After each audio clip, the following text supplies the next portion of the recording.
नमस्कार, आदाब। Crime petrol dial 100 में आप सबका स्वागत है। हम सब अपने बच्चों से बेइंतहा प्यार करते हैं, उनकी हंसी में अपनी खुशी ढूंढने की कोशिश करते हैं और उन्हें अगर जरा सी भी तकलीफ हो जाए तो हम परेशान हो उठते हैं। और अगर हमारे बच्चे कभी हमसे बिछड़ जाएं तो ये सोचकर भी रूह कांप उठती है। हमारा आज का ये केस अपनी औलाद के लिए तड़पते ऐसे ही दो परिवारों का है जिनका दर्द तो एक जैसा है, लेकिन दर्द के पीछे छिपी कहानी बिल्कुल अलग।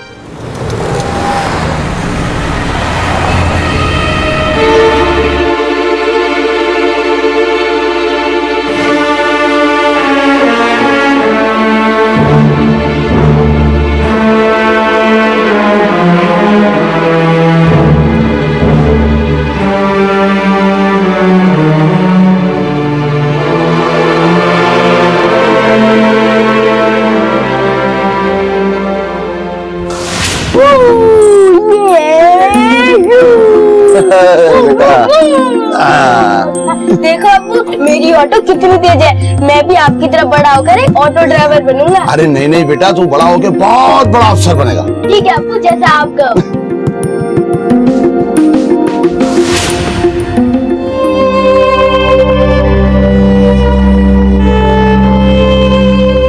अबे रुक, अबे रुक,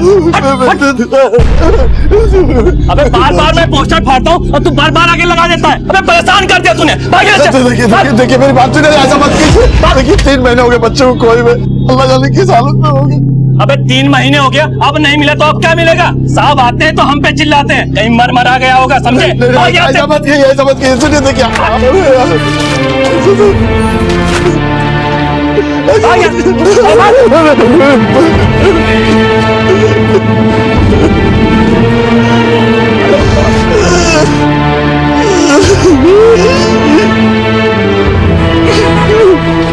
बच्चा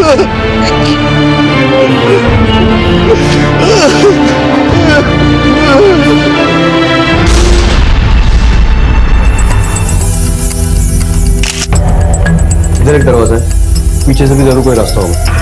ऊपर देखो।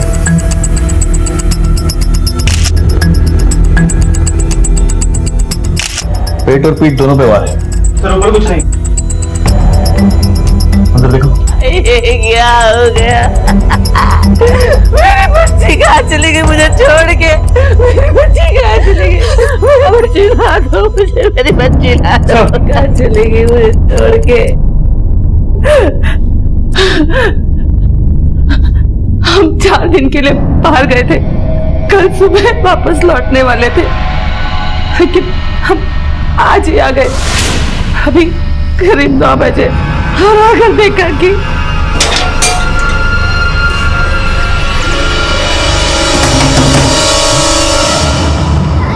इतना तेज क्यों चला रहे लोग? दरवाजा क्यों नहीं खोल रहे? पिछले दरवाजे की चाबी है मेरे पास, देखता हूँ लोग कर क्या रहे हैं।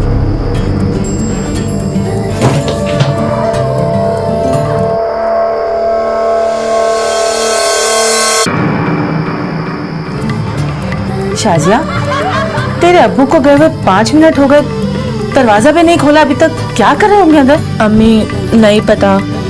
सलमा सलमा सलमा, आसमा क्या हुआ? आसमा आसमा, अरे क्या हुआ मेरी बच्ची को? आसमा आसमा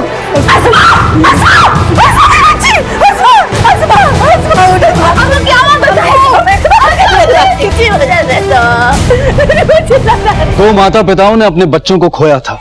अली एक ऑटो ड्राइवर जो पिछले 3 महीने से सब कुछ छोड़ छाड़ कर सिर्फ अपने बेटे को ढूंढ रहा। एक पुलिस ऑफिसर के घर में उसी की बेटी का कत्ल कई सवाल खड़े कर रहा था। पुलिस के लिए ये महज आगाज था उस दर्दनाक केस की तहकीकात का, जिसमें हर मोड़ पर नए खुलासे होने वाले थे। यूसुफ खान, आपको दरवाजा खोलने में इतनी देर क्यों लगी? पिछले दरवाजे की चाबी है मेरे पास, इतना लोग कर क्या रहे हैं? तेरे अब्बू को गए हुए 5 मिनट हो गए, क्या कर रहे होंगे अंदर? सलमा सलमा सलमा, अब मुझसे ऐसे सवाल कैसे कर सकते हैं? मलाड ब्रांच में ऐसा ही है ना, तो फिर जानते होंगे कि हमारे शक के घेरे में हर कोई आता है। इसे पूछताछ के लिए प्लीज कोऑपरेट।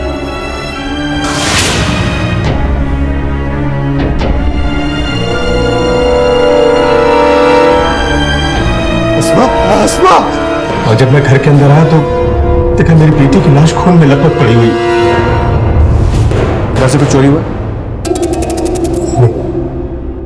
लेकिन मेरी बड़ी बेटी नाजिया वो यही थी, उसका कोई पता नहीं चल रहा।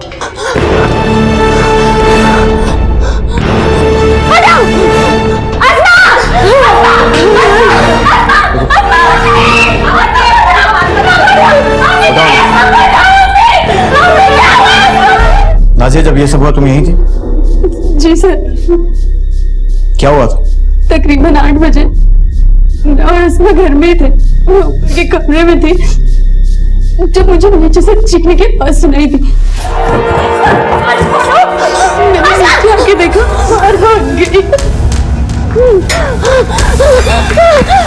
वो अब तक बाहर ही छुपे हुए थे, मुझे पता ही नहीं चला कि अम्मी अब्बू आ गए।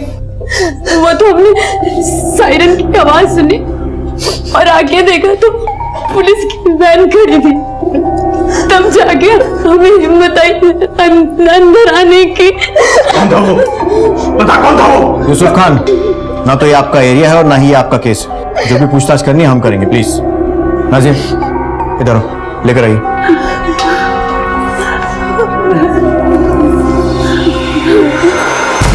नाजिया, उस आदमी को पहचानती हूँ? पहले कभी देखा? नहीं सर।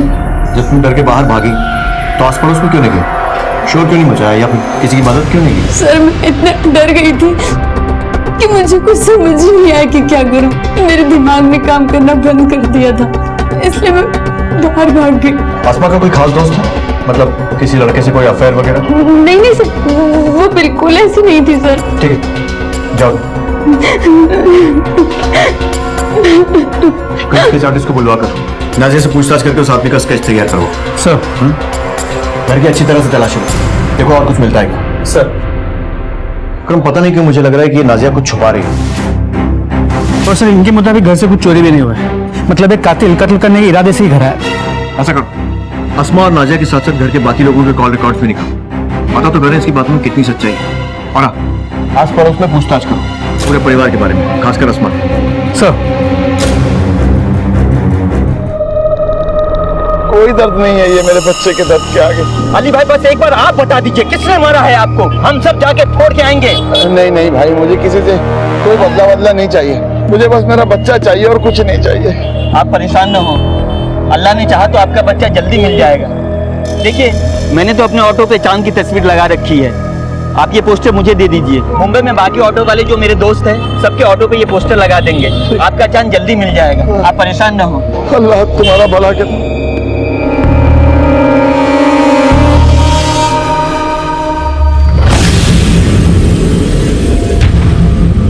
ये देखो, ये है। जी सर, यही आदमी है। थैंक यू, तुम जा सकते हो।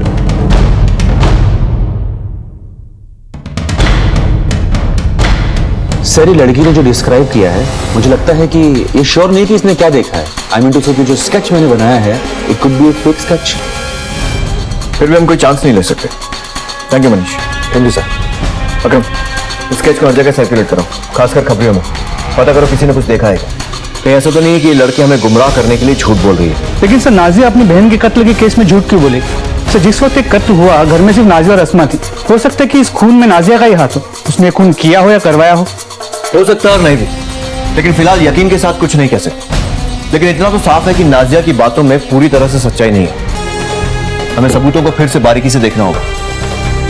अगर मुझे इस यूसुफ पर भी शक, बता कौन था वो? जिस तरह का ये बाप है और जिस तरह हर समय इसके सर पर गुस्सा सवार रहता है, कुछ भी कर सकता है।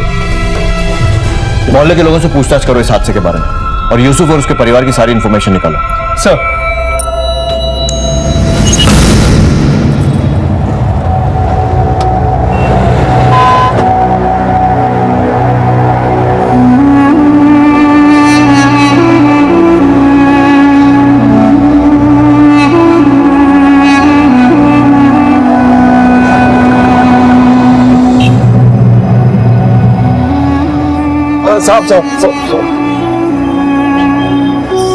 साहब, ये मेरा बेटा है। अगर आपको कहीं दिखे तो ये नंबर पे फोन करना, आपकी बड़ी मेहरबानी होगी। कार कैसे गुम गया आपका? सब वो घर के बाहर खेल रहा था, पता नहीं कौन लेके गया।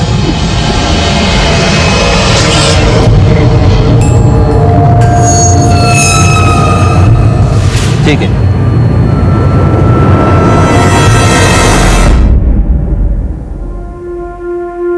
कितने ख्वाब लेके आए थे हम इस शहर में कि अपने बच्चों को एक अच्छी जिंदगी देंगे।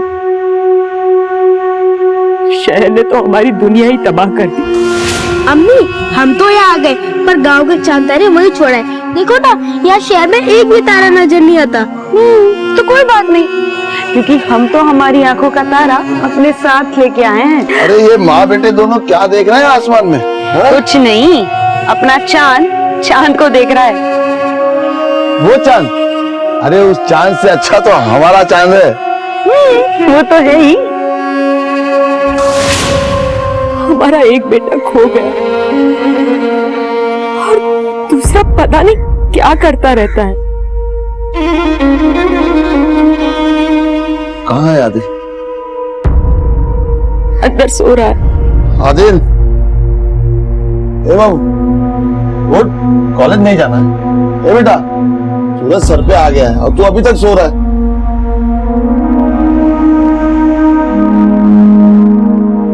रात भर आपके गुमशुदा बेटे की फोटो चिपका रहा था मैं। यहाँ तो दिन में कॉलेज जाओ और रात में आपके बेटे को ढूंढ।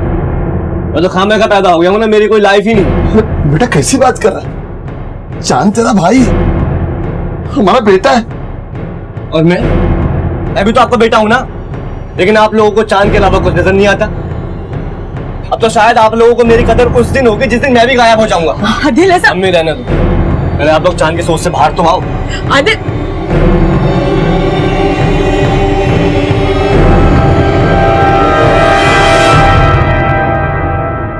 इस नंबर की सारी डिटेल निकालो। Okay sir. सर, हाँ क्रम, अस्मा की पोस्टमार्टम रिपोर्ट, इसके मुताबिक उस पर एक तेज धार वाली हत्या से वार किया गया। तो इससे इतना तो साफ, नाजिया ने जो बात बताई थी वो काफी हद तक सही। उसने मेरी आंखों के सामने मेरी बहन का कत्ल कर दिया। हो सकता है कि ये कत्ल किसी जाति दुश्मनी की वजह से किया गया, शायद किसी लड़के वड़के का चक्कर। मोहल्ले में कुछ पता चला उनके बारे में? सर हमने मोहल्ले में पूछताछ की, किसी ने कुछ नहीं सुना और ना ही मदद के लिए किसी को बुलाया गया। और तो सर नाजी को बाहर आते जाते भी किसी ने नहीं देखा। ठीक, लो सर, कॉल डिटेल्स। सर, ये अस्मा की कॉल रिकॉर्ड। लेकिन सर ये नंबर देखिए, कत्ल के 3 दिन पहले से, मतलब जिस दिन यूसुफ गया, अस्मा इस नंबर से कई बार फोन पे बात किया करती। इनफैक्ट मर्डर वाले दिन भी अस्मा ने इस नंबर पे कई बार फोन किया और रात 8 बजे उस मोबाइल की लोकेशन अस्मा के घर के पास की थी। इसका नंबर तो किसी जुम्मन का है, बड़ी मस्जिद वाली गली में केबल ऑपरेटर। पता करो ये जुम्मन कौन है। सर ये यूसुफ की कॉल रिकॉर्ड, वो सच कह रहा है। पिछले 3 दिन से वो पुणे में था। अक्रम, सवाल ये नहीं है कि वो कहाँ था, सवाल ये है कि इस सब में उसका रोल क्या है। और सर ये नाजिया की कॉल रिकॉर्ड, सर जो स्टेटमेंट उसने हमें दिया है और उसके ये कॉल रिकॉर्ड मैच नहीं करते। सर ये देखिए, ये नंबर, नाजिया इस नंबर से लगातार बातचीत किया करती थी। नंबर किसी कबीर का। नाजिया के कॉलेज में पूछताछ तो पता चला नाजिया और कबीर काफी करीब, और मर्डर वाली शाम 7 बजे से इन दोनों की मोबाइल की लोकेशन नाजिया के घर के पास की। फिर दोनों की मोबाइल लोकेशन एक साथ मूव होने लगी और लास्ट लोकेशन थी माइंड स्पेस। इसका मतलब 7 बजे के करीब नाजिया इस कबीर के साथ घर से बाहर निकली। मुझे पहले से ही लग रहा था कि लड़की हमें घुमा रही है। जुम्मन से वेरीफाई करो और इस नाजिया को बुलाओ। सर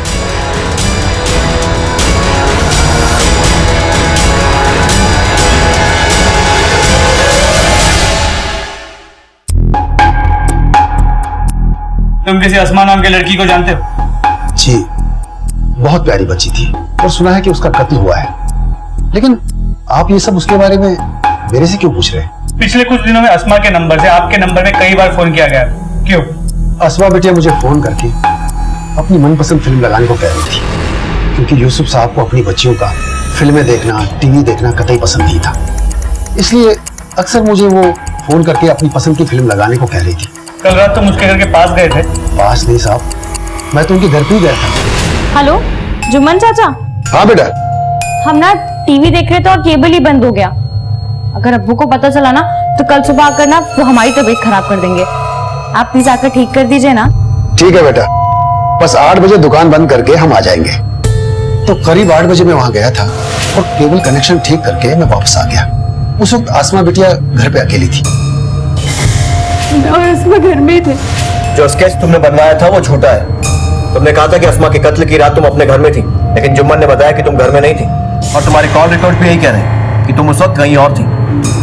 कहाँ थी? और ये कबीर कौन है? तुम्हारा बॉयफ्रेंड है ना? नहीं सर, कबीर सिर्फ हमारा दोस्त है। उस रात हम कबीर और अपने बाकी फ्रेंड्स के साथ फिल्म देखने गए थे। सब इंतजार ही कर रहे हैं, जल्दी जाओ। जा सिमरन जा, जी ले अपनी जिंदगी हमारे खड़ूस अब्बू के आने से पहले। बस मेरी फिल्मी बहन, दरवाजा अच्छे से बंद करना। हाँ जा, मूवी छूट जाएगी। अच्छा दरवाजा अच्छे से बंद करो। हाँ हाँ मैं जल्दी आ जाऊंगी, बाय। हमें पता था अब्बू अम्मी अगली सुबह आने वाले हैं, इसलिए हमने अपने दोस्तों के साथ रात में फिल्म देखने जाने का प्लान बनाया। लेकिन जब हम घर लौटे तो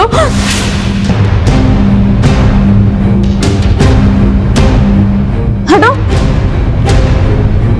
क्या हुआ था? उसने मेरी आंखों के सामने मेरी बहन का कत्ल कर दिया। बता कौन था वो? हम बहुत डर गए थे सर। अगर अब्बू को पता चलता कि हम दोस्तों के साथ फिल्म देखने गए तो वो तो हमारी खाल खींच लेते, इसलिए हमने उस दिन आपसे झूठ बोल दिया। तुम्हारे अब्बू को बहुत गुस्सा आता है ना, मारपीट भी करते हैं। आप अब्बू को कुछ मत बताइएगा, वरना वो हमारी जान ले लेंगे। फिक्र मत करो, मैं यूसुफ से कुछ नहीं कहूँगा, लेकिन तुम्हें ये बात हमसे छुपानी नहीं चाहिए थी। ठीक, तुम जा सकते हो।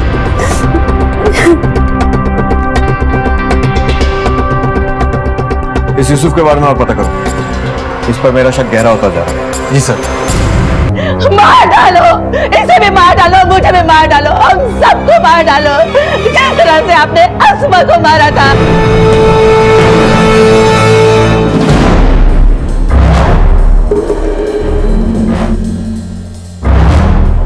यूसुफ जी के बारे में आप क्या बता सकती हैं? साहब वो बहुत जालिम इंसान है और अपनी बच्चियों से तो जानवरों जैसा सलूक करता है। एक बार नाजिया ने जींस पहन ली, उसका मार मार के बुरा हाल कर दिया साहब। अस्सलाम वालेकुम।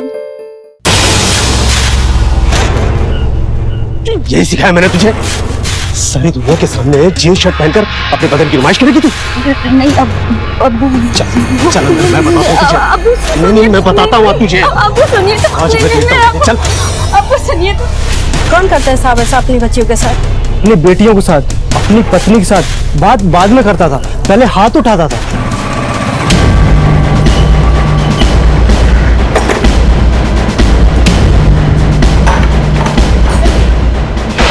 क्या कर रहे हैं यूसुफ साहब आप? क्या कर रहे हैं आप? बहुत शौक है ना तुझे, हाँ? लड़कियों को फिल्में दिखाने का? दिखा फिल्म, दिखा फिल्म। मैं तो हर किसी की फरमाइश में फिल्म दिखाता हूँ। आसमां बिटिया क्या सबको फिल्म दिखाता हूँ, ये तो मेरा काम है यूसुफ साहब। साहब मत करो, साहब बंद कर दूंगा तेरा धंधा।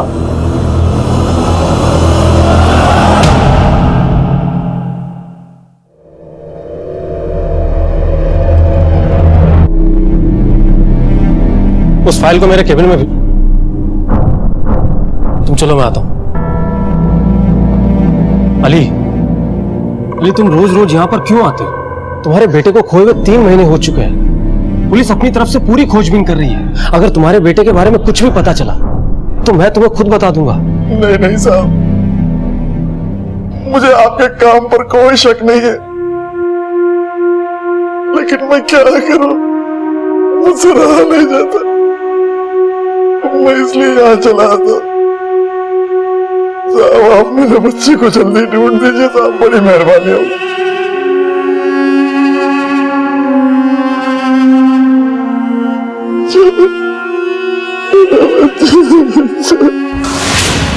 अप्पू हम ये बार बार घर क्यों बदलते हैं?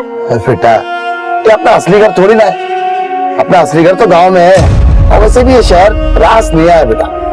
जब तू बहुत सारा पढ़ लेगा ना और बड़ा आदमी बनेगा, हाँ। और बड़ा सा घर बनाएगा ना, हाँ। वहां रहेंगे।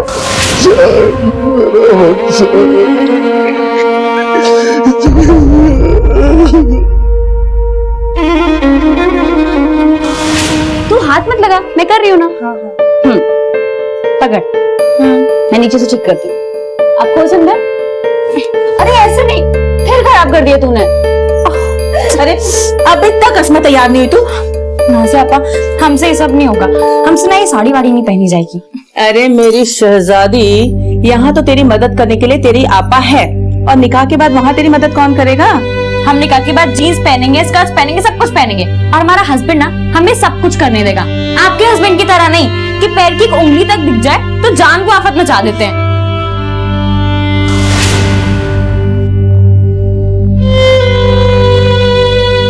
उस दर्द की तो तुलना ही नहीं की जा सकती जो अपने बच्चे को खोने के बाद माँ बाप के सीने में उठता है। सलमा चाहे जितना भी रोले, लेकिन उसके आंसू ना तो उसकी मरी हुई बेटी को वापस ला सकते हैं और ना ही उसके दिल से अस्मा की यादों को मिटा सकते हैं।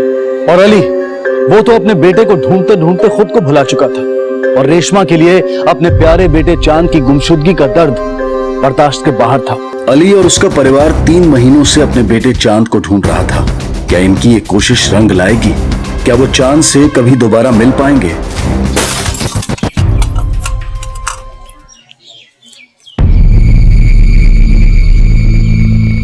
अब्बा, पैसा चाहिए कॉलेज के प्रोजेक्ट के लिए। वैसे कहाँ है? ये है तो सही आपके हाथ में। ये चांद के पोस्टर के लिए और नए पोस्टर बनवाने, हर जगह लगवाना है। कम से कम 10,000 पोस्टर लगेंगे और चांद की तलाश में मैं ठीक से ऑटो भी नहीं चला पा रहा हूँ, तो पैसे भी नहीं आ पा रहे। सब कुछ चांद के लिए और मेरे लिए कुछ भी नहीं। आदिल, आदिल क्या कर रहा है? आदिल, आदिल, मेरी बात सुन।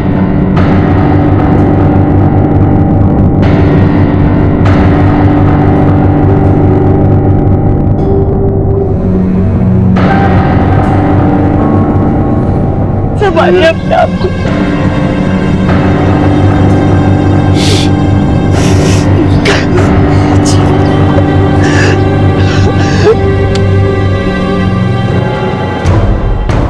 सर, यहाँ आसपास पूछताछ से पता चला कि यूसुफ बहुत ही गुस्से वाला आदमी है। तो मुझे लगता है कि ये क्राइम कुछ इस तरह हुआ हो। उस रात यूसुफ अपने घर में पीछे के दरवाजे से अंदर गया। पिछले दरवाजे की चाबी है मेरे पास, देखता हूँ ये लोग कर क्या रहे हैं।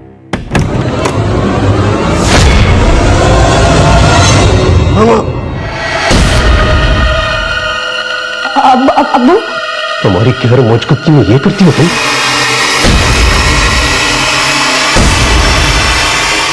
सलमा, सलमा। अगर वो खुद एक पुलिस वाला है, इसीलिए उसने सारे सबूत मिटा दिए और मर्डर वेपन भी छुपा दी। और तमाशा भी ऐसा किया कि सबको उस पर यकीन हो जाए। अगर ये खून इस पुलिस वाले ने किया है तो इस केस को सुलझाना बहुत मुश्किल होगा।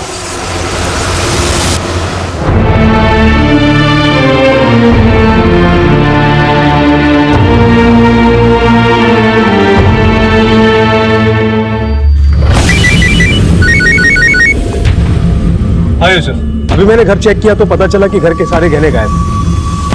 घर से कुछ चोरी हुआ? लेकिन तुमने तो कहा था कि घर में चोरी नहीं हुई है। देखिए, उस वक्त मैं सदमे में था, अच्छे से चेक नहीं कर पाया। अभी पता चला तो बता दिया। सर, यूसुफ का फोन था, कहता है कि घर से गहने गायब है। इस आदमी का कैरेक्टर कुछ समझ में नहीं आ रहा। तो मुझे लगता है कि ये हमें घुमाने की कोशिश कर रहा है। हो सकता है मर्डर के बाद इसने खुद गहने गायब किया हो, ताकि इस मर्डर के केस को रॉबरी एंड मर्डर का केस बना सके। लेकिन झूठ की उम्र ज्यादा नहीं होती अकरम। फिलहाल उसकी बीवी और बेटियों से गहनों के बारे में पूछताछ कर पता करो कि ये सच बोल भी रहा है या नहीं। सर,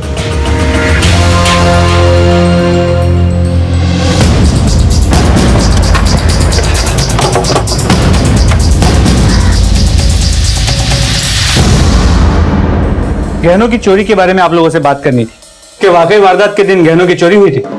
जी। तो उस दिन जब हमने पूछा तब आप लोगों ने मना क्यों किया?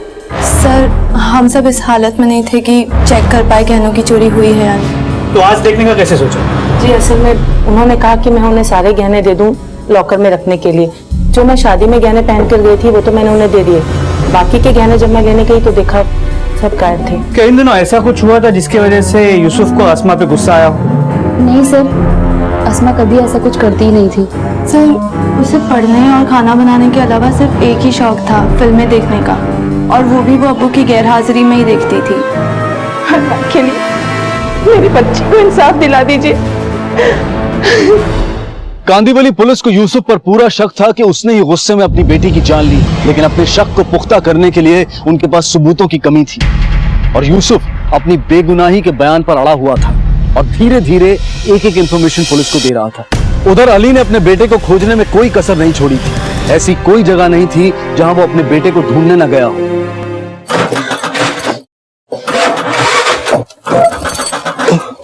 अभी तक गए नहीं आप? देखो ना, पता नहीं क्या हो गया, ये भी नहीं चालू हो रहा। तो ठीक करवा लीजिए ना। कैसे ठीक करवा लूं? नए पोस्टर छपवाने उसके लिए पैसे जमा कर रहा हूँ। पता नहीं अल्लाह क्या इम्तिहान ले रहा है हमारा। ये ठीक नहीं करवाएंगे फिर आप चांद को ढूंढोगे कैसे?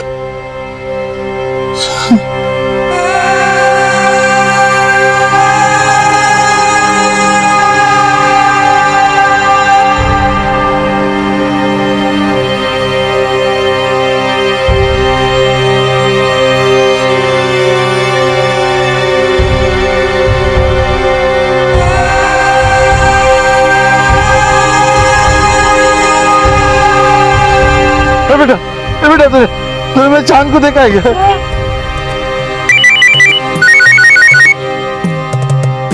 हेलो, हाँ ये चांद मोहम्मद आपका बेटा है? हाँ मैंने इसे देखा है। क्या मेरे बच्चे को जानते हो? कहाँ है वो, कैसा है?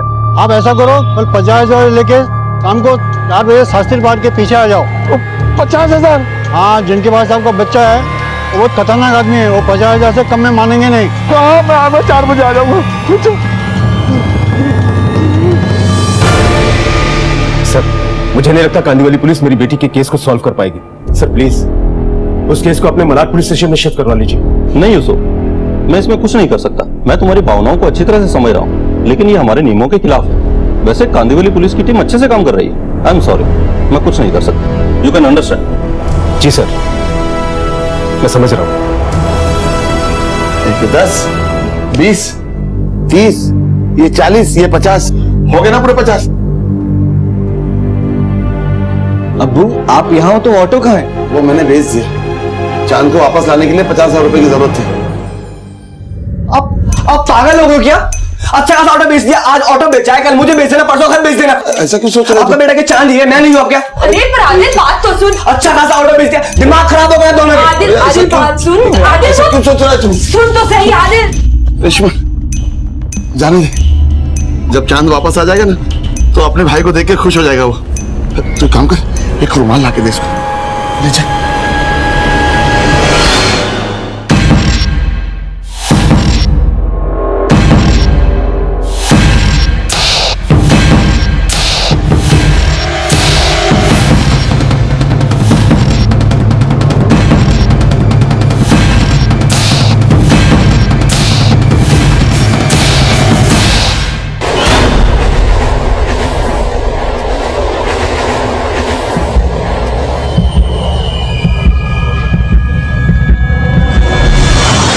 तुम्ही चांद मोहम्मद के अब्बू हो? हाँ, कहाँ है चांद? पैसे लाओ। हाँ, ये क्या है? कहाँ है चांद? चलो मैं बताता हूँ, चलो। वो ठीक तो है ना? हाँ बिल्कुल ठीक है एकदम। मेरा बच्चा, हाँ चलो चलो चलो। ठीक है।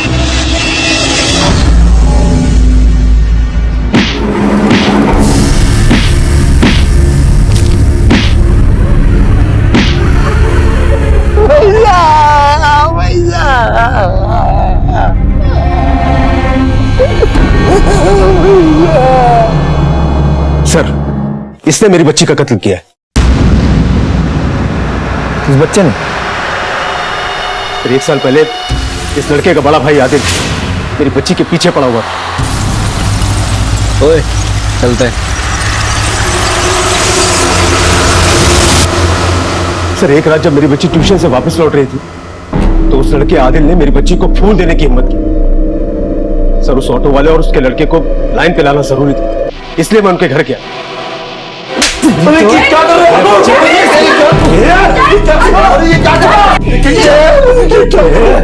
बहुत हिम्मत है तेरे अंदर ना, मेरी बेटी को फूल देगा तू?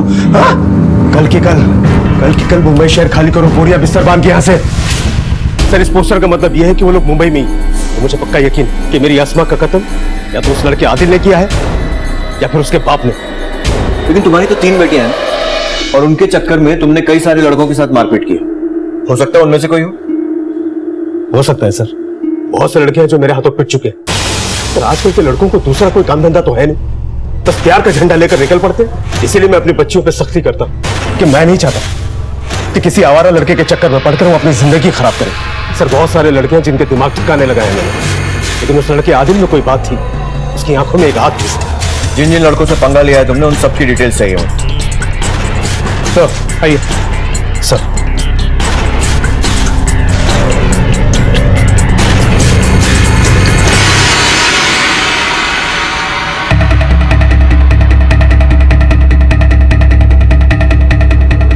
सुन, वो लड़का था ना आदिल, जिसकी 1 साल पहले घर में घुसकर पिटाई की थी, उसका नंबर और एड्रेस भेज रहा हूँ। उसके बारे में पता करो, मुझे बता। आप फिक्र मत करो यूसुफ साहब। आपने जो हमें नंबर दिया था वो किसी फेक आईडी पर रजिस्टर्ड है। अभी तो फोन स्विच ऑफ आ रहा है, लेकिन नंबर को हमने ट्रैकिंग पर डाल दिया। जैसे कुछ पता चलेगा हम आपको बता देंगे। लेकिन एक बात बताइए, आपको किसी ने बोला और आप पैसे लेकर चल दिए अपने बेटे को लाने के लिए? कम से कम आपको एक बार पुलिस के पास तो आना चाहिए था। क्या करता साहब, 3 महीने से मेरे बच्चे का कुछ पता नहीं चल पा रहा है। एक उम्मीद नजर आई थी, लेकिन अब सब अंधेरा ही अंधेरा है। मैंने अपना ऑटो बेच दिया, मेरा सब कुछ खत्म हो गया है साहब, सब कुछ खत्म हो गया। देखिए आप लोग चिंता मत कीजिए, हम पूरी कोशिश करेंगे कि आपका बेटा और पैसा दोनों जल्द से जल्द आपको मिले।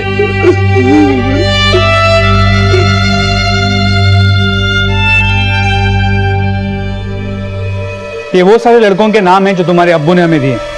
इस लिस्ट को ध्यान से देखो और बताओ कि इनमें से कौन अस्मा के पीछे पड़ा।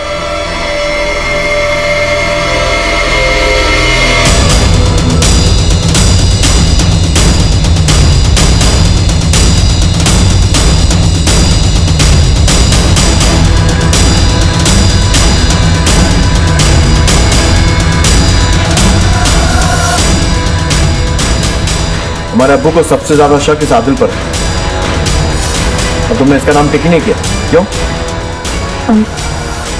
सर, आदिल आसमा के पीछे नहीं था। फिर? आदिल तो मुझे बहुत ज्यादा परेशान करता था, और जब भी कोई लड़का हमें परेशान करता था तो अब्बू उसे तो पीटते ही पीटते थे। उसके साथ मुझे और नाजिया आपा को भी बहुत मार पड़ती थी। कौन है जिसके इतने सारे मिस कॉल्स आ रहे हैं?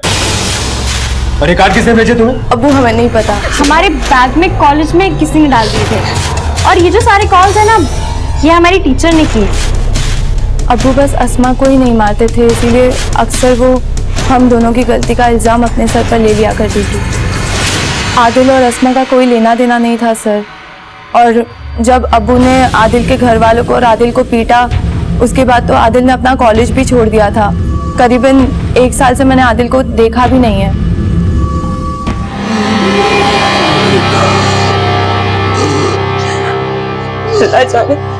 आदिल को दवाई लेके आने में इतनी देर क्यों हुई? सर, इस आदिल के बारे में पूछताछ वो पहले शाजिया के साथ पढ़ता था, लेकिन जब से उसे यूसुफ ने मारा था वो अपनी फैमिली के साथ नायगांव शिफ्ट हो गया। उसके पहले के कॉलेज में जाके भी पूछताछ, टीचर्स का कहना है कि वो पढ़ाई में काफी अच्छा था, और उसके दोस्तों की बात माने तो वो शाजिया से प्यार भी करता था। उसके अभी के कॉलेज में जाके भी पूछताछ, सभी का कहना है कि वो अच्छा लड़का था। उसके फोन रिकॉर्ड? तो आदिल के पास मोबाइल फोन नहीं है। साहब, मेरा बेटा आदिल गायब है। क्या? जी, वो दवाई लेने गया था इनकी दुकान पे, वहां से आया नहीं। क्या हुआ था? आदिल मेरी दुकान पर दवाई लेने आया था, तभी एक पुलिस वाला अपनी बाइक लेकर आया और उसे देखकर आदिल वहां से भाग गया, और वो पुलिस वाला भी अपनी बाइक लेकर उसके पीछे गया। उसके बाद से आदिल का कहीं कुछ पता नहीं है साहब। पुलिस वाला? साहब वो यूसुफ होगा। लेकिन हमारे थाने में तो कोई यूसुफ नहीं है। नहीं साहब, वो मलाड पुलिस थाने में। पिछले साल उसी की वजह से हमें मलाड छोड़ के यहाँ आना पड़ा। बहुत पीटा था उसने इनको और मेरे बड़े बेटे आदिल को। साहब, मुझे डर है कि मेरे आदिल के साथ उसने कुछ ऐसा वैसा ना कर दिया। और साहब, मुझे तो शक है कि मेरे चांद को भी उसी ने गायब किया। लेकिन 1 साल बाद यूसुफ आदिल के पीछे क्यों आया? आप लोग चिंता मत कीजिए, मैं मलाड पुलिस स्टेशन में फोन करके पता लगाता हूं। आप लोग अभी घर जाइए। हो सकता है शिनाख्त के लिए आपको हमारे साथ चलना पड़े। ठीक है सर। ये दोनों केसेस जो अब तक अलग अलग दिशा में जाते हुए दिखाई दे रहे थे, पर कहीं ना कहीं अब इनके बीच में एक कड़ी नजर आ रही थी। नायगांव पुलिस और कांदीवली पुलिस ने इस केस को सुलझाने के लिए हाथ मिला लिए थे। तो क्या अब ये गुत्थी सुलझने वाली थी? चलिए साहब, यही आदमी है, तब वर्दी में थे। इनके मुताबिक आप नायगांव में आदिल का पीछा कर रहे हैं, और उसके बाद से आदिल गायब। आप गए थे वहां? हाँ, मैं गया था सर, तो मैंने आपको बताया था कि पहले मैंने उसे मारा भी था, लेकिन इस बार मैंने ऐसा कुछ भी नहीं किया। लेकिन तुम वहां गए ही क्यों थे? क्योंकि मैं तंग आ गया हूं आप लोगों से। किसी काम के नहीं है आप लोग। उस आदिल के बारे में सारी इंफॉर्मेशन देने के बावजूद भी आप लोगों ने कोई एक्शन नहीं लिया। इस तरह मेरी बेटी को इंसाफ तो नहीं मिलेगा ना सर। अपनी हाथ में रहो। माना कि तुम पुलिस वाले हो, लेकिन इस वक्त तुम खुद एक सस्पेक्ट हो। अब सच सच बताओ कि क्या किया आदिल के साथ। मैंने कुछ भी नहीं किया, मैं सिर्फ उससे बात करने के लिए गया था, लेकिन मुझे देखते ही वो वहां से भाग गया। अगर तुमने उसके साथ कुछ नहीं किया तो अब तक घर क्यों नहीं पहुंचा वो? मुझे क्या पता, मार तो नहीं दिया उसे? जब तक तुम्हारी बेटियों की बात आई है तब तक तुमने कानून अपने हाथ में लिया है और उसके लिए तुम सस्पेंड तो जरूर हो, लेकिन अगर आदिल के साथ कुछ भी बुरा किया है ना तो तुम्हें कोई नहीं बचा सकता। कुछ दिन मेहमान बनाकर रखो इन्हें अपना। चलो हमारे साथ। सर मुझे मेहमान बनाने से अच्छा है मेरी बच्ची के कातिलों को ढूंढिए। चलो। हो सकता है कि नायगांव शिफ्ट होने के बाद भी आदिल ने शाजिया का पीछा ना छोड़ा। ओए चलते हैं। आदिल तो मुझे बहुत ज्यादा परेशान करता था और जब ये बात यूसुफ को पता लगी तो उसने उसका बदला आदिल के छोटे भाई चांद से लिया। और जब अली और आदिल को इस बारे में पता चला तो बदला लेने के लिए उन्होंने अस्मा को निशाना बनाया। नहीं सर, अली वैसा आदमी नहीं, क्योंकि अगर अली ने ये सब कुछ किया होता तो अपने बेटे चांद को लेकर इतना परेशान क्यों होता। लेकिन हाँ, मुझे आदिल पर थोड़ा शक है, क्योंकि जब से उसका भाई चांद गायब हुआ है तब से आदिल ने अपने बाप का बहुत ही कम साथ दिया चांद को ढूंढने के लिए। वैसे इस वक्त तो कुछ भी कहना गलत होगा, लेकिन जब ये पॉइंट निकला ही है तो हमें इन्वेस्टिगेशन तेज कर देनी चाहिए। ढूंढो इस आदिल को। Yes sir.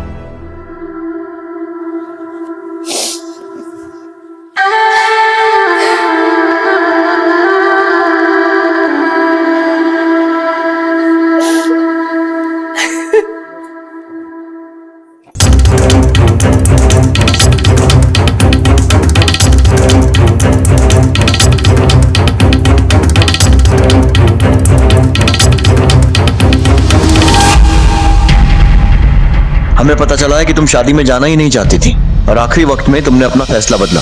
क्यों? तुम कुछ छिपा तो नहीं रही हो ना?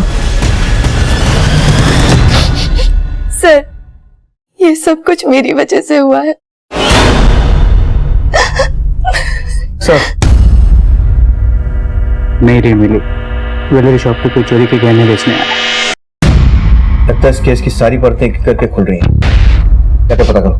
सर, शाजिया बताओ क्या हुआ? हम आदिल से प्यार करते हैं। पिछले 3 महीने से आदिल हमसे मिलने की पूरी कोशिश कर रहा था, लेकिन अब की बार अगर अब्बू को पता चल जाता तो अब्बू हम दोनों को ही जान से मार डालते। इसलिए मैंने उससे मिलना बिल्कुल बंद कर दिया। अब्बा, आपके इलाज के लिए पैसे। इतने पैसे तो कहां से लाया? हम बताते, गहने बेच के। पकड़ो क्या? चलो। शाजिया ने हमें सब कुछ बता दिया, अब तू शुरू कर। सब प्यार करता था मैं शाजिया से, अब भी करता हूँ। आदिल हमसे मिलने के लिए घर पर आने वाला था। मुझे पता चला था कि उसके अम्मी अब्बू 4 दिन के लिए कहीं बाहर गए, लेकिन अब्बू हमें जबरदस्ती अम्मी के साथ शादी में ले गए। तो सब में चुपचाप मौका पाकर उसके घर के पिछले दरवाजे से दाखिल हो गए।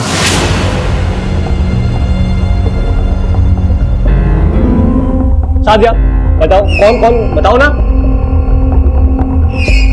आदिल, तुम यहाँ पे क्या कर रहा है? हाँ? इतनी मार खाने के बाद अगर ठिकाने नहीं आई तेरी। अभी अब्बू को फोन लगाती हूँ। अस्मा, रोकने के चक्कर में हम दोनों की झड़प हो गई। खुद को बचाने के चक्कर में मैंने उसकी जान ले ली। सर, मैंने खुद को बचाने के लिए सोचा कि मैं घर से कुछ चुरा लेता हूँ ताकि लोगों को लगे कि ये चोरी का मामला है। तो सर, मैंने घर से कुछ गहने चुरा लिए। लेकिन मेरे हाथों हुई अस्मा की मौत मुझे अंदर ही अंदर कचोट रही थी, इसलिए मैंने एक दिन शादिया को सब कुछ बता दिया।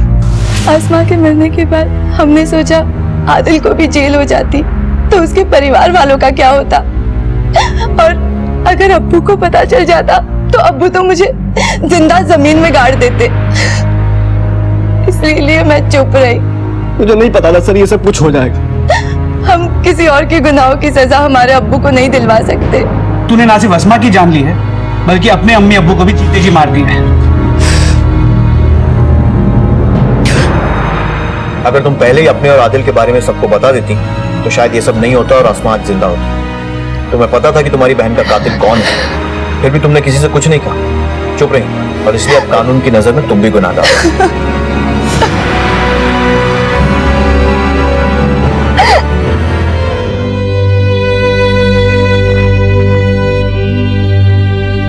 पता नहीं हमारे किस गुनाह की सजा दे रहा है अल्लाह।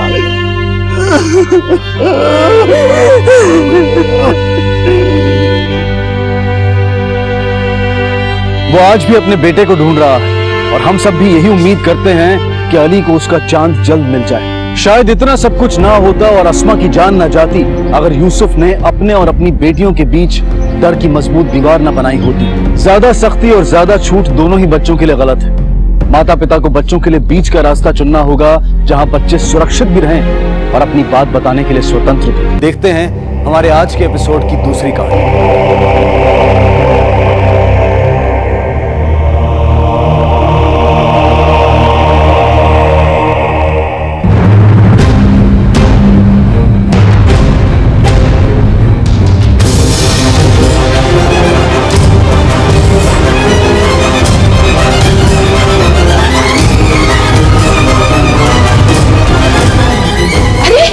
नमस्कार, आदाब।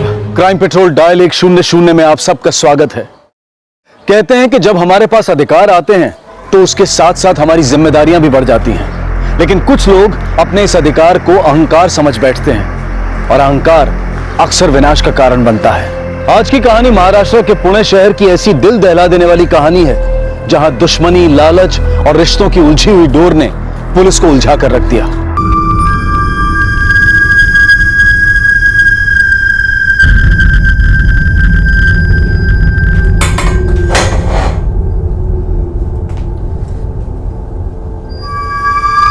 मंजरी प्लीज, किसी को बताना नहीं।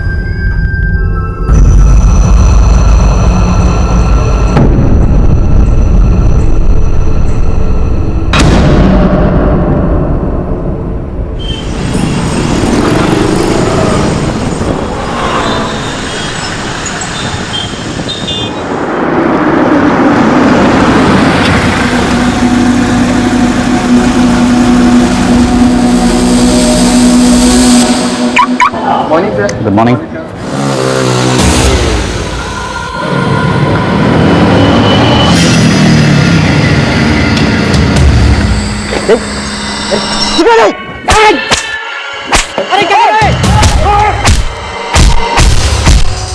अबे छोड़ना, जाने दे, मरने दे। ऐसा ही है, ऐसा ही होना चाहिए उसके साथ।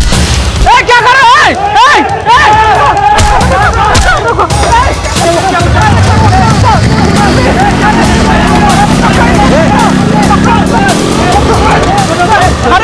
एम्बुलेंस को बुलाओ, एम्बुलेंस। किशोर पाटिल जो कि पुणे के एक नामचीन कॉलेज का प्रिंसिपल था, उसके साथ ऐसा क्या हुआ था जिसकी वजह से वो आत्महत्या करने की सोच रहा था?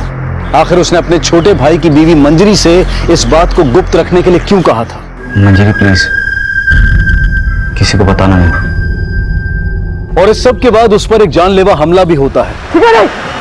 अरे क्या कर रहे हैं? आखिर ये लोग कौन थे और किशोर को इस तरह दिन दहाड़े क्यों मार रहे थे? किशोर खुद देखने में जितना सरल था, उसकी जिंदगी उतनी ही उलझी हुई थी। लेकिन क्या इस सब के लिए वो खुद जिम्मेदार था?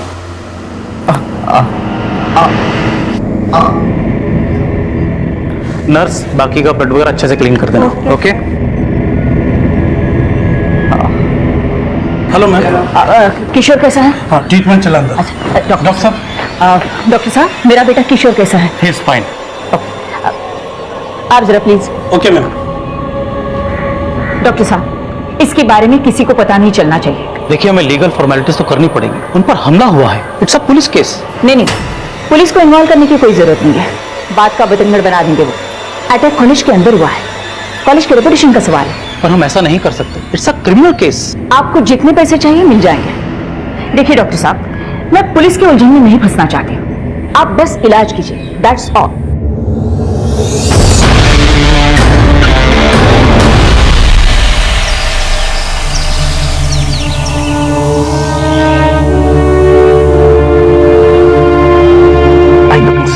आराम से।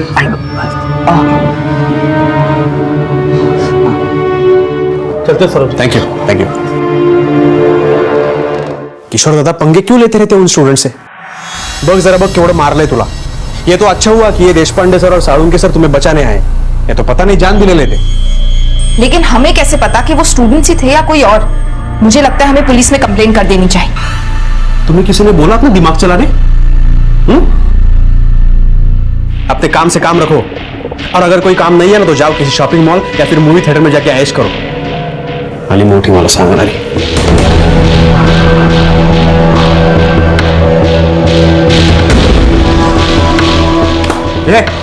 क्या करती है? पागल हो गई हो?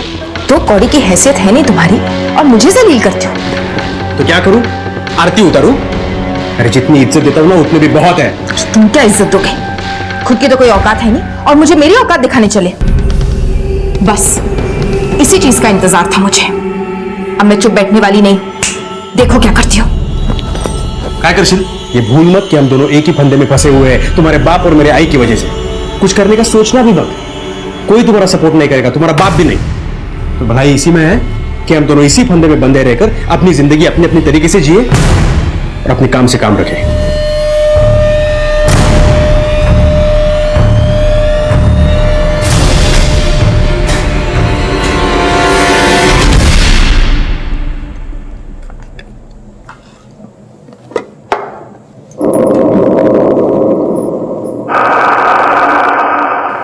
क्या प्रॉब्लम क्या है? तुम दोनों खाना क्यों नहीं खा रहे हो? कोई मर गए क्या? अगर खाना नहीं खाना था तो रूम में बैठे रहते, यहाँ क्यों आए? इस घर में और कॉलेज में सिर्फ मेरे डिसीजन मानने पड़ेंगे। अगर ये बात किसी के समझ में नहीं आई हो तो आप दिमाग में बिठा लो।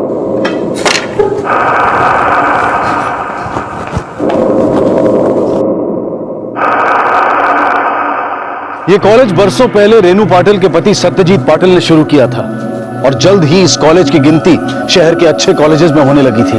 सत्यजीत के जाने के बाद रेनू ने कॉलेज और घर दोनों की जिम्मेदारियां संभाल ली थी और दोनों ही जगहों पर उसके ही फैसले पत्थर की लकीर माने जाते थे। रेनू के आगे किसी की नहीं चलती थी, लेकिन तानाशाही के ज्वालामुखी से बगावत का लावा फूटने में ज्यादा देर नहीं लगती।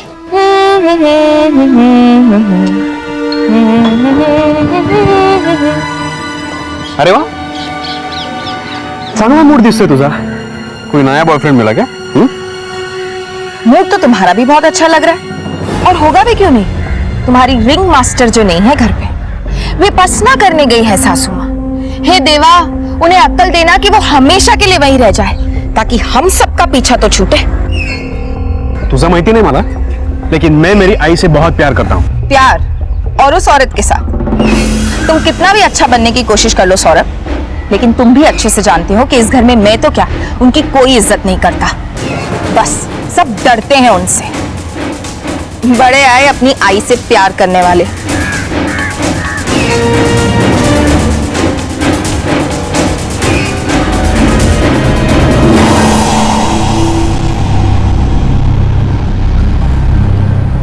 और सुना लेता, तुम्हें आज भी छोले इतने पसंद है?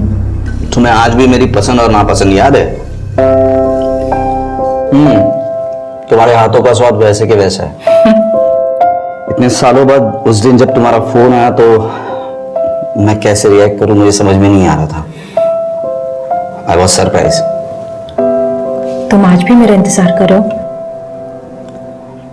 तुम्हारे जाने के बाद कोई पसंद ही नहीं आई। शायद किस्मत ने हमें एक और मौका दिया है पास आने का, और वो मौका मैं नहीं खोना चाहता। लेकिन अगर तुम्हारी आई को पता चल गया कि मैं वापस आ गई हूं तो?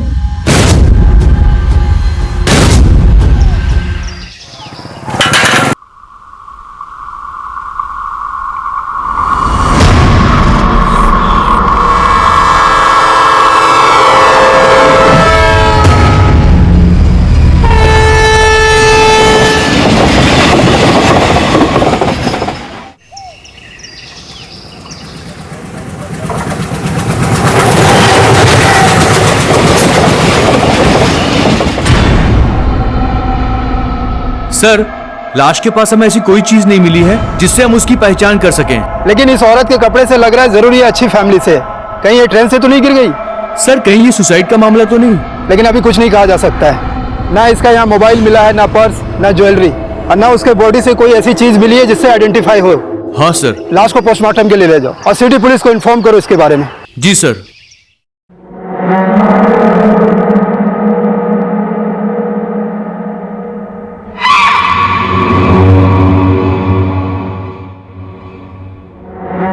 भाऊजी, उस दिन हम दोनों के बीच जो हुआ वो एक्चुअली मैं बहुत फ्रस्ट्रेशन में थी।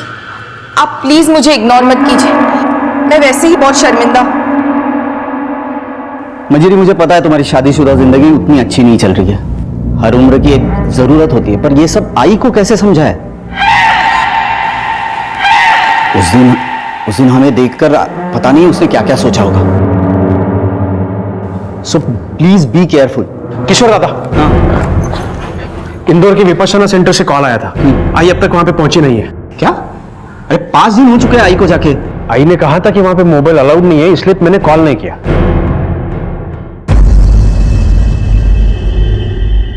सर, हमने आसपास के थानों में उस औरत के फोटोज भेजे हैं, पर अभी तक उसके नाम का कोई भी मिसिंग कंप्लेंट दर्ज नहीं हुआ है। सर, उस बॉडी की हालत बहुत खराब है, हम ज्यादा दिनों तक स्टोर नहीं रख पाएंगे। ठीक है, उस औरत की साड़ी को संभाल के रखो और 2-4 दिन के अंदर उस औरत की शिनाख्त नहीं होती है तो हम उसका दाह संस्कार करेंगे। ठीक है सर।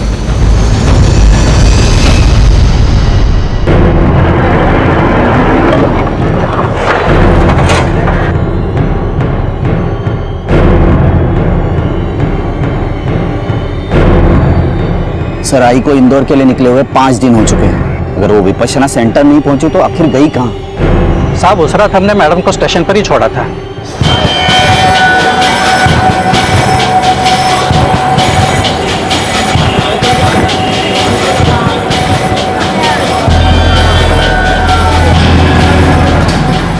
उसके बाद गाड़ी बंगले पे लगाई और हम घर चले गए।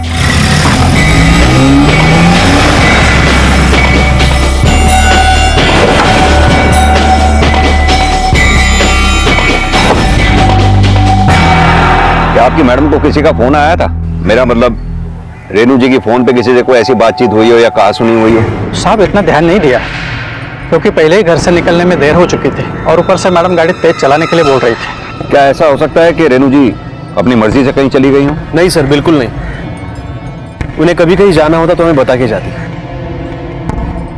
ठीक है, हमें रेनू जी के बारे में जैसे ही कुछ पता चलता है आप लोगों को इन्फॉर्म करते हैं। Please do that. Thank you. Thank you.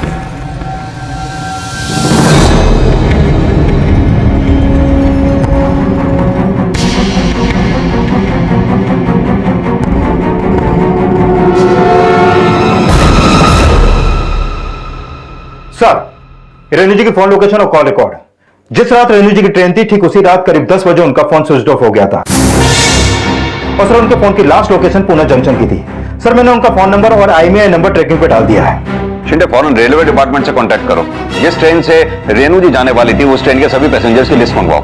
Railway police से कहो पुणे जंक्शन की उस रात की सारी CCTV फुटेज हमें भेजे। सर।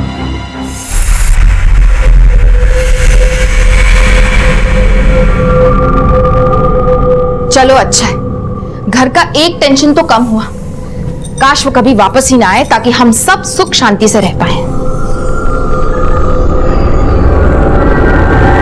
अरे, आप दोनों ऐसे क्या देख रहे हैं? आप लोग कितना भी छुपाने की कोशिश करें, लेकिन सच तो यही है कि आप भी नहीं चाहते कि वो खड़ूस बुढ़िया कभी भी वापस घर लौटे। जबान संभाल के बात कर। दोबारा थप्पड़ मारूंगा ना, उड़ भी नहीं पाओगी। दोबारा थप्पड़ मारने की सोचना भी मत। तुम्हारी आई नहीं अब तुम्हें यहां बचाने के लिए। पक्का जेल भिजवा के रहूंगी।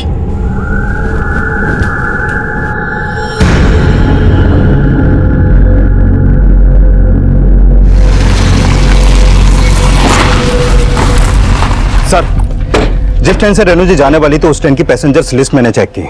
रेनू जी के नाम पे टिकट तो बुक किया गया था, लेकिन वो उस दिन ट्रेन में बैठी ही नहीं। सर, मैंने रेलवे स्टेशन के CCTV फुटेज भी चेक किए। उस फुटेज में वो साफ अपनी गाड़ी से स्टेशन आती तो दिखती हैं, लेकिन प्लेटफॉर्म पे जाती हुई नहीं दिख रही। सर, मैंने एग्जैक्ट पॉइंट की CCTV फुटेज चेक करने की भी कोशिश की, लेकिन वो कई दिनों से खराब पड़े हैं। Excuse me sir. Vishal, hello. ठीक है, थैंक यू। रेनू जी के फोन का IMEI नंबर ट्रैक हो गया है, लेकिन उस फोन पर रेनू जी का नहीं बल्कि किसी और का सिम कार्ड एक्टिव था।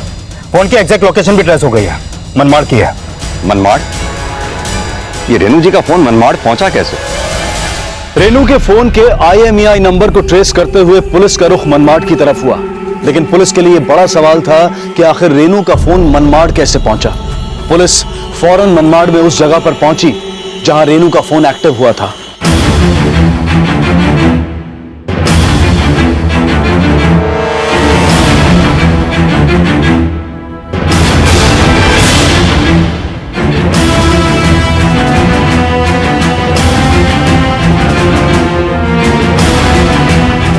सुनिए, जी 8896143134 क्या नंबर तुम्हारा है?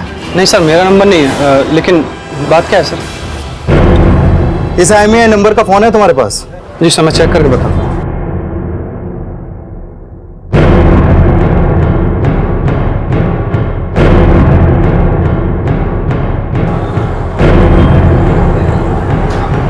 जी सर, ये रहा मोबाइल। ये फोन तुम्हारे पास आया कैसे? सर मैं सेकंड हैंड मोबाइल खरीदता हूँ। एक कस्टमर आया था जिसने मुझे 3000 में बेचा। उस कस्टमर की शक्ल याद है तुम्हें? सर दिन में 50 लोग आते हैं, किस किस की शक्ल याद रखूंगा? अच्छा, तुम्हारी दुकान में इस फोन पे एक सिम कार्ड एक्टिव हुआ था, वो सिम कार्ड किसका था कुछ मालूम है तुम्हें? नहीं सर, मैंने तो उसमें कोई सिम कार्ड नहीं डाला, लेकिन हाँ उसने अपना एक सिम कार्ड डाला था, डाल के मुझे चेक करके दिखाने के लिए। रेनू जी का फोन हमें मनमाड़ में ट्रेस हुआ है। कोई आदमी उनका फोन सेकंड हैंड मोबाइल्स की शॉप पर बेचकर चला गया। रेनू जी को गायब हुआ 7वां दिन है और अभी तक कोई रैंसम कॉल भी नहीं आई आप लोगों को। ऐसे केसेस में अपहरण फिरौती के लिए नहीं बल्कि हत्या के इरादे से किए जाते हैं और हमें शक है कि शायद रेनू जी के साथ भी अब तक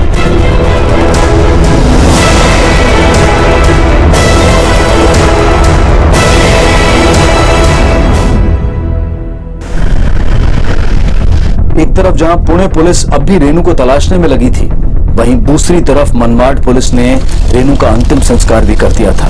रेनू के हत्यारे अब भी खुले घूम रहे थे, पर जल्द ही पुलिस को एक अहम सफलता मिली।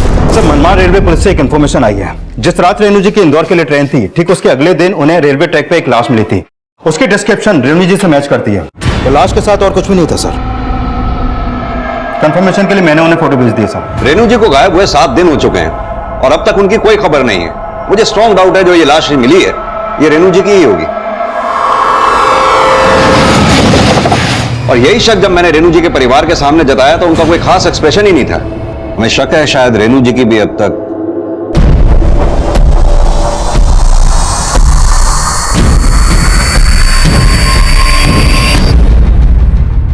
शिंदे, ये रेनू जी का परिवार कुछ समझ में नहीं आ रहा है। इस परिवार के बारे में हमें जानकारी इकट्ठी करनी चाहिए और खासतौर से रेनू जी के बारे में।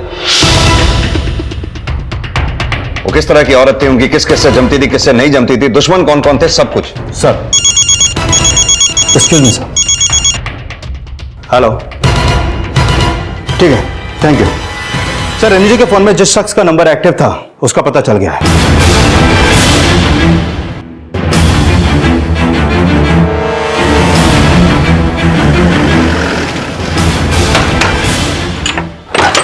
विजय। हाँ साहब, आओ चल। अरे साहब कहाँ लेके जा रहे हो? अरे साहब बताता साहब, बताता। मुझे वो मोबाइल हाईवे के किनारे से मिला साहब। मैं लालच में आ गया था साहब, इसलिए मैंने वो मोबाइल बेच दिया साहब। पर आज शपथ साहब, मैंने किसी का खून नहीं किया साहब, किसी का खून नहीं किया मैंने साहब। टेम्पो ड्राइवर से पूछताछ करने के बाद भी पुलिस के हाथ कुछ नहीं लगा। पुलिस के लिए शायद ये वो गली थी जिसका डेड एंड यहीं पर था। आखिर किसने की थी रेनू की हत्या और क्या वजह थी इस हत्या के पीछे? और इस सब के बीच पुणे पुलिस को मनमाड़ पुलिस से फोन आया और इस फोन कॉल ने रेनू की हत्या की खबर पर मोहर लगा दी।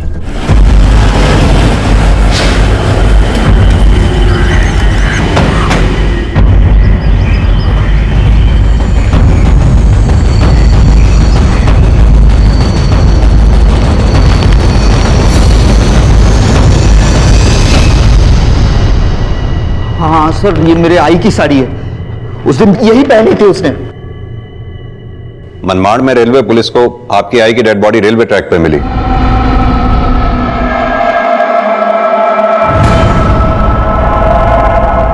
उनकी शिनाख्त नहीं हो पाई, इसलिए रेलवे पुलिस ने उनका अंतिम संस्कार कर दिया।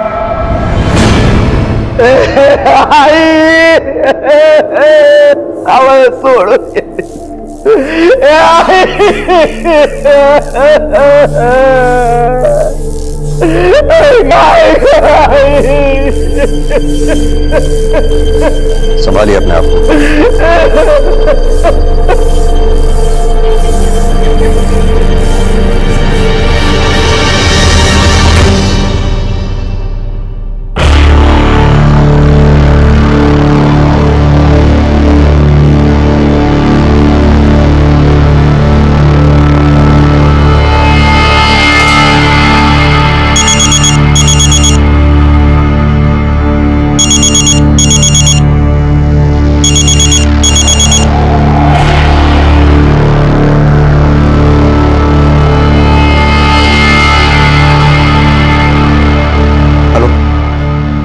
मैंने मना किया था ना तुम्हें कॉल करने को, फिर भी क्यों बार बार कॉल कर रही हो? घर में क्या नाटक चल रहा है मालूम है ना तुम्हें? देख, तू मुझे ऐसी धमकी नहीं दे सकती। ठीक है, मैं बाद में कॉल करूंगा, मैं मिलूंगा तुम्हें, अभी नहीं, ये सही वक्त नहीं है। उठाओ तो फोन में।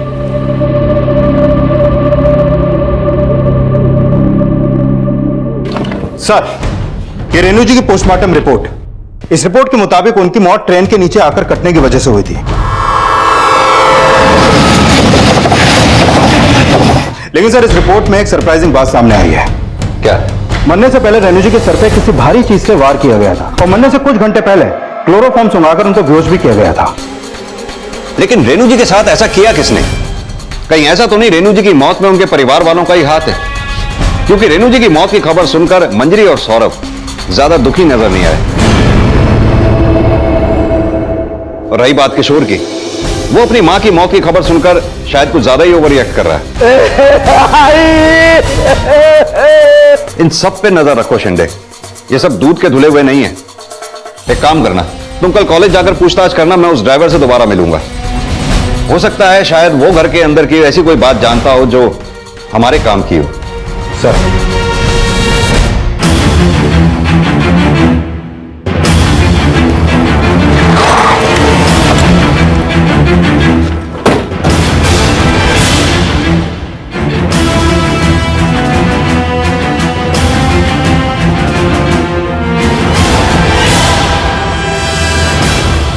रेणु मैम तो बहुत स्ट्रिक्ट थी सर, सबको बहुत पनिश करती थी। वो तो कॉलेज फेस्ट के वक्त भी किसी को भी नहीं छोड़ती थी, पनिश भी करती थी और सभी के सामने बेइज्जती भी करती थी। रेणु मैम ने तो स्कर्ट भी बैन कर दिया था। याद रखना तो सच में बहुत मजा आई थी ना। क्या कपड़े पहन रखे हैं? ऐसे शॉर्ट कपड़े नहीं चलेंगे कॉलेज में। Get out. Sorry ma'am. 7 दिन के लिए रस्टिकेट कर रही हूँ। मैम प्लीज एक बार माफ कर दीजिए। No argument, no argument. Please ma'am, please.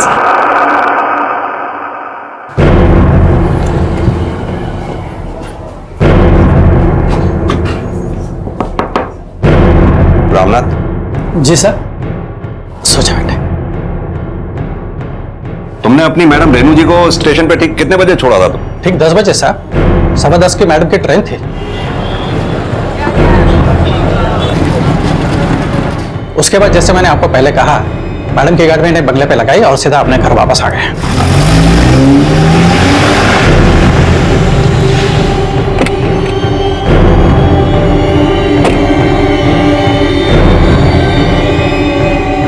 ये कौन है? बेटी है साहब मेरी। क्या हुआ इसे? साहब वो मेरे बेटे की शादी एक लड़के से तय हुई थी, लेकिन शादी के 2 दिन पहले लड़के वालों ने 2 लाख और एक मोटरसाइकिल दहेज में मांगी। गरीब आदमी हो साहब, इतना पैसा इतने कम समय में कहां से लाता? दहेज न देने की वजह से हम लोगों ने शादी तोड़ दी साहब, जिसका बुरा असर मेरे बेटे पर पड़ा। अपने शादी के काफी सपने सजा के रखे थे साहब इसने, इसे ये सब बर्दाश्त नहीं हुआ।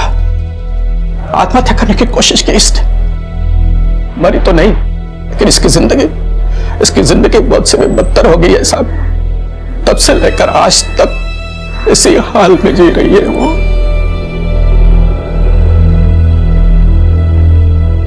कुछ दिन पहले ही बाइक पर कुछ गुंडे हमारे कैंपस में घुस आए। टोटल 3 लोग थे। तीनों ने किशोर सर को बहुत मारा सर। अरे ठीक है, क्या कर रहे हो? छोड़ो।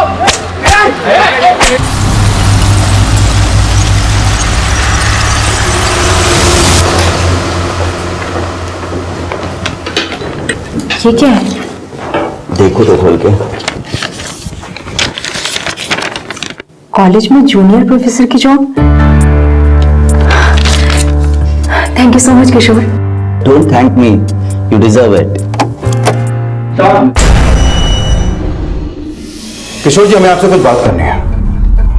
रागिनी प्लीज।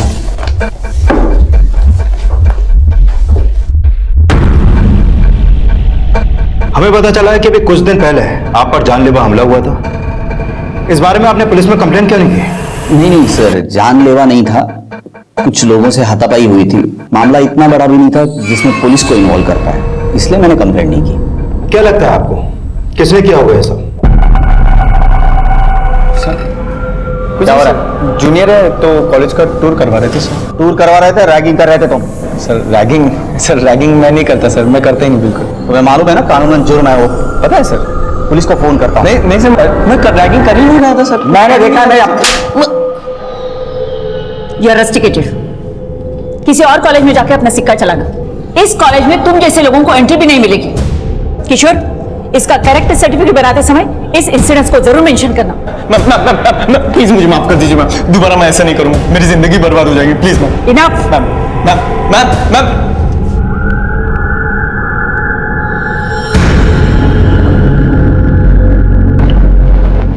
सर, अमरजीत का फोन ऑफ आ रहा है। मैंने उसका फोन ट्रैकिंग पे डाल दिया है। उसके माँ बाप को भी नहीं मालूम कि उनका बेटा कहाँ है। क्या किशोर पे हमला करने वाला और रेनू जी को मारने वाला ये अमरजीत हो सकता है? हो सकता है सर, क्योंकि उन्हीं की वजह से उसका करियर चौपट हो गया। शायद इसी बात का बदला निकाला उसने। फिर तो कॉलेज के कई ऐसे स्टूडेंट और स्टाफ मेंबर्स होंगे जिन्हें रेनू जी के इस स्ट्रिक्ट नेचर का सामना करना पड़ा होगा। शिंदे, हमें कॉलेज के हर ऐसे स्टूडेंट और स्टाफ मेंबर की लिस्ट बनानी होगी।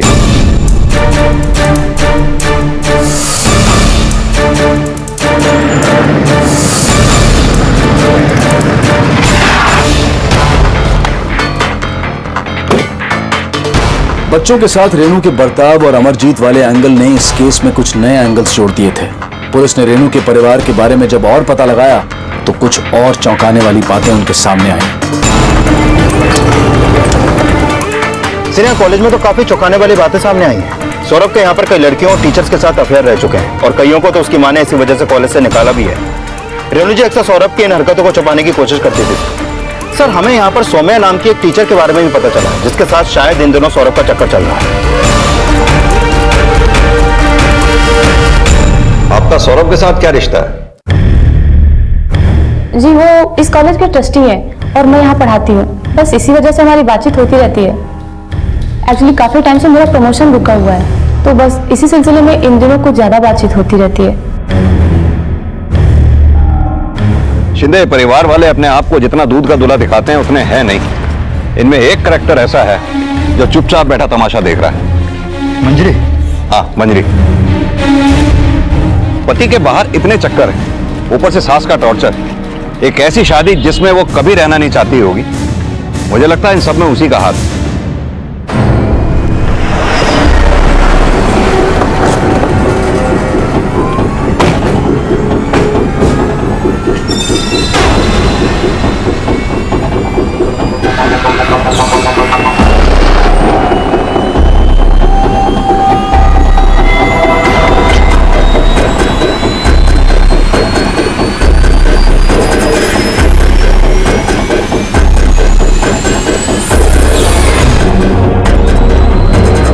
सर, कुछ नहीं मिला। ये सौम्या और सौरभ के बारे में पता है आपको?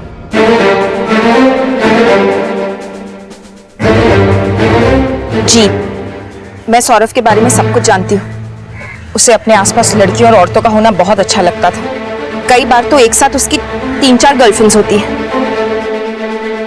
फिर तो सौम्या और सौरभ के बीच में क्या रिश्ता है ये भी अच्छी तरह से पता होगा आपको। जी हाँ, वो एक दिन। मैं प्रेग्नेंट हूँ और इस बच्चे का बाप सौरभ है। मैं इस बच्चे का अबॉर्शन नहीं कराऊंगी। मुझे सौरभ के साथ रहना है। ये पॉसिबल नहीं है। मैं कुछ नहीं जानती, मैं अबॉर्शन नहीं कराऊंगी। देखो, सौरभ की मंजरी के साथ शादी हो चुकी है। अगर सौरभ तुम्हारे साथ शादी करता भी है तो लोग दूसरी बीवी को क्या कहते पता है ना? देखो, अगर अपनी जीत छोड़ के तुम अबॉर्शन करवाओगी तो मैं तुम्हें 5 लाख रुपए कैश, साथ ही साथ सैलरी में इंक्रीमेंट और प्रमोशन दे सकती हूँ। फैसला तुम पे है।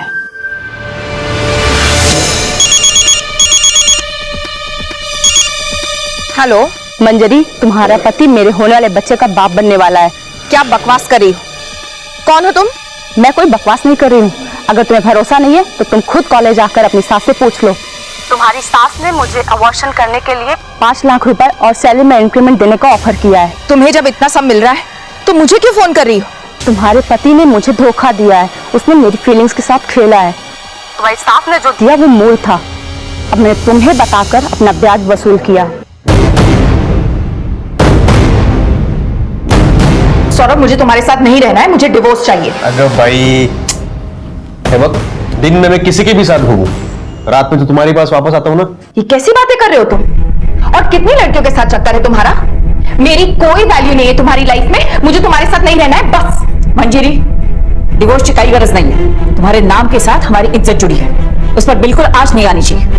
आज के बाद तुमने डिवोर्स का नाम भी लिया ना, तो देख मैं तुम्हारा क्या करती हूँ। फिर तो तुम्हारा बाप भी तुम्हें बचा नहीं पाएगा, समझी? उस औरत ने तो मेरी जिंदगी बर्बाद कर दी। अच्छा वो मर गई। हमारी शादी को तो सिर्फ एक सौदा समझा उसने। हमेशा अपने सौरभ की तरफदारी करती थी, शायद इसीलिए भगवान ने उसे उठा लिया। कहीं ऐसा तो नहीं गुस्से में आकर आपने ही अपनी सास को मार दिया हो? सर अगर मुझे ऐसा ही करना होता तो कब का करके इस घर से निकल चुकी होती, और अब मैं ऐसा क्यों करूंगी? अब तो मुझे ऐसे रहने की आदत हो चुकी।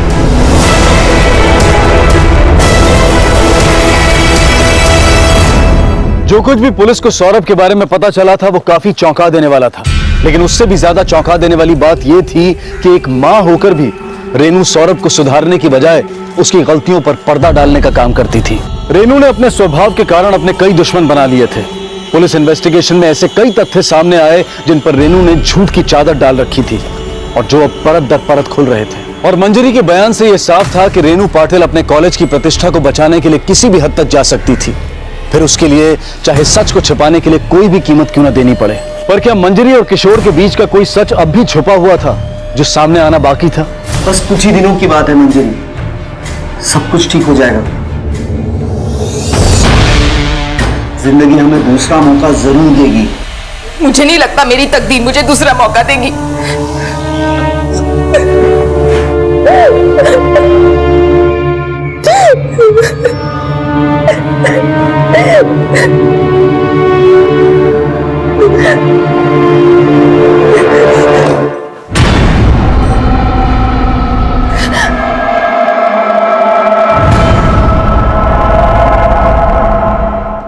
कहना मेरे से मिलेंगे। सर एक खास बात पता चली है, जिस दिन रेनू जी इंदौर के लिए निकली थी ठीक उसी दिन से उनकी नौकरानी लक्ष्मी उस घर में नजर नहीं आ रही है। कहीं इस केस में उसका कोई कनेक्शन तो नहीं? देखो लक्ष्मी, चुप रहने से कोई फायदा नहीं। जब तुमने कुछ किया ही नहीं तो फिर डरने की कोई बात नहीं है। जो कुछ जानती हो सब बता दो। सब हमने काम नहीं छोड़ा था, रेनू मैडम ने हमें खुद निकाल दिया था। निकालने की कोई खास वजह? घबराओ मत, जो कुछ भी जानती हो सब सच सच बता दो। सब जिस रात रेनू मैडम इंदौर जाने वाली थी उसी दिन की बात है।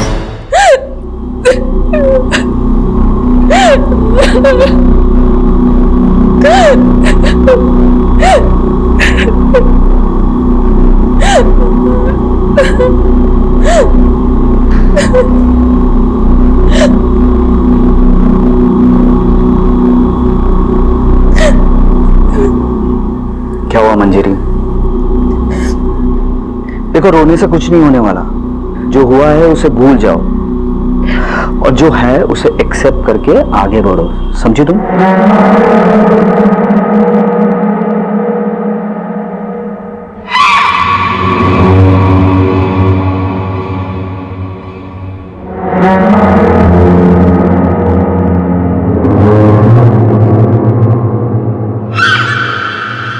काय चले तुमसे दोघांचं? हाँ? नहीं आई, आप जैसा सोच रहे हैं वैसा कुछ नहीं हमारे बीच में, सच्ची कह रहा हूं मैं।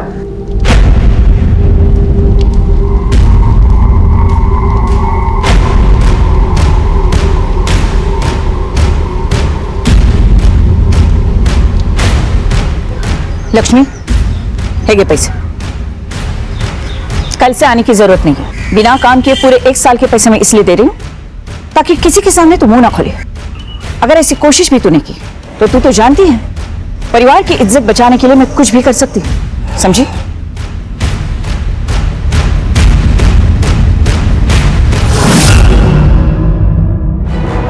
नहीं सर, आप जैसा सोच रहे हो वैसा कोई रिश्ता नहीं है हमारे बीच में। उनका रिश्ता तो रागिनी के साथ है, पिछले 8 सालों से चाहते हैं एक दूसरे को।